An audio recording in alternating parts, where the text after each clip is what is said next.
부러움의 방향이 뒤집힌 순간 집 없는 사람이 너무 부러워요. 몇 년 전만 해도 상상하기 힘든 말이다. 한때 내 집 마련은 안정의 상징이었고 사회적 성공의 기준처럼 여겨졌다. 하지만 지금 이 문장은 절망의 고백에 가깝다. 대출을 최대한 끌어모아 집을 산 사람들, 이른바 영끌족은 이제 매달 갚아야 할 이자와 원금 앞에서 숨이 막힌다. 이는 정상에 올랐다고 믿은 순간 바닥이 무너지는 느낌과 닮아있다. 꿈을 이뤘다고 생각한 순간 그 꿈이 악몽으로 바뀌었다. 집을 가진 것이 자랑이 아니라 부끄러움이 되는 시대가 온 것이다. 왜 모두가 영끌을 선택했을까? 영끌은 개인의 무모함만으로 설명되지 않는다. 집값은 빠르게 올랐고 지금 안 사면 영원히 못 산다는 공포가 사회 전반을 덮었다. 주변에서는 누군가는 몇 억을 벌었다는 이야기가 끊임없이 들려왔다. 멈추면 탈락이라는 분위기 속에서 사람들은 위험을 계산할 여유를 잃었다. 부모 세대는 집은 언제나 오른다고 말했다. 정부는 부동산 안정화를 약속했지만 동시에 각종 완화 정책을 내놨다.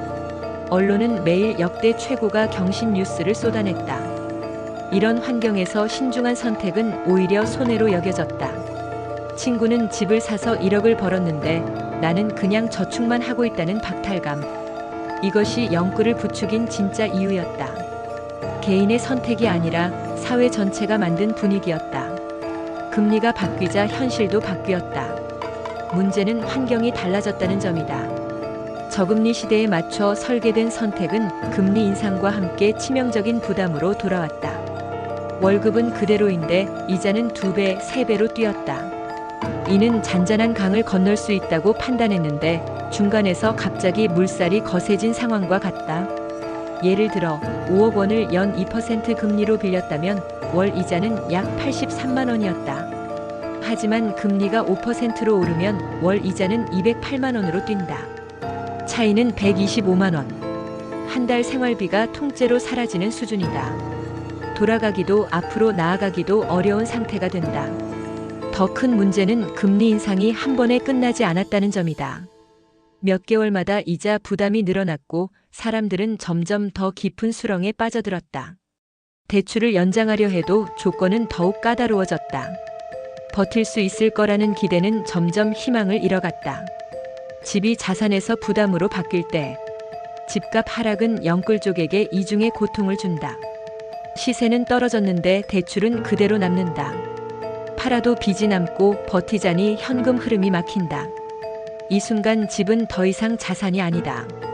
매달 체력을 깎아먹는 무게추가 된다. 무거운 배낭을 내려놓고 싶지만 내려놓을 수 없는 상황과 같다. 집을 팔면 수천만 원의 빚이 남는다. 그렇다고 계속 버티자니 생활비조차 부족하다. 식비를 줄이고 외식을 끊고 취미 생활을 포기해도 매달 이자는 빠져나간다. 더 비극적인 것은 이 집이 한때 우리 가족의 보금자리였다는 점이다. 행복한 미래를 그리며 들어온 집이 이제는 탈출하고 싶은 감옥이 되었다. 집을 볼 때마다 후회와 자책이 밀려온다. 자산이 짐으로 바뀌는 순간 삶의 의미도 흔들린다.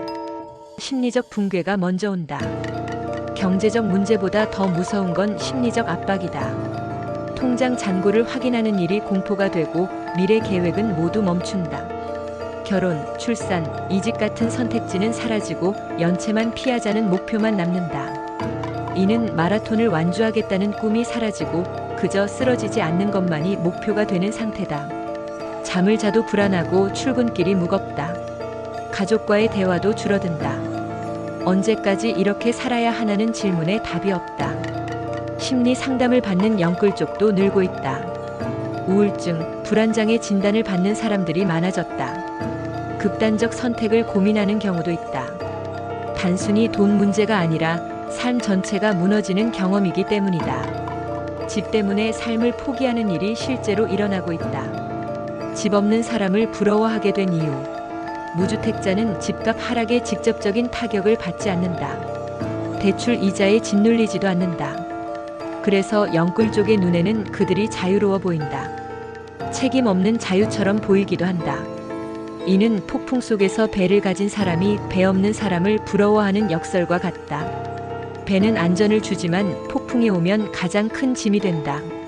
무주택자는 전세나 월세를 살지만 적어도 큰 빚에 묶여 있지는 않다. 상황이 어려우면 더 저렴한 곳으로 이사할 수 있다. 하지만 영끌족은 움직일 수조차 없다. 한때 성취감의 원천이었던 내 집이 이제는 원망의 대상이 되었다. 이 뒤바뀐 감정이 영끌 세대를 더욱 고통스럽게 만든다. 개인의 실패로만 볼 수 없는 구조. 영끌 쪽의 몰락을 개인 판단의 실패로만 치부하는 것은 단순하다. 정책 신호, 시장 분위기, 사회적 압박이 동시에 작용했다. 모두가 같은 방향을 가리킬 때 다른 선택을 하기란 쉽지 않다. 이는 한 방향으로 흐르는 강물 속에서 혼자 거슬러 헤엄치라는 말과 같다. 정부는 부동산 규제와 완화를 반복했고 금융기관은 대출 한도를 늘렸다. 언론은 지금이 기회라는 메시지를 쏟아냈다. 이 모든 것이 영끌을 부추긴 구조였다. 개인을 비난하기보다 왜 이런 선택을 할 수밖에 없었는지를 봐야 한다. 구조를 보지 않으면 같은 일은 반복된다. 다음 세대 역시 비슷한 함정에 빠질 수 있다. 영끌 이후에 필요한 새로운 기준.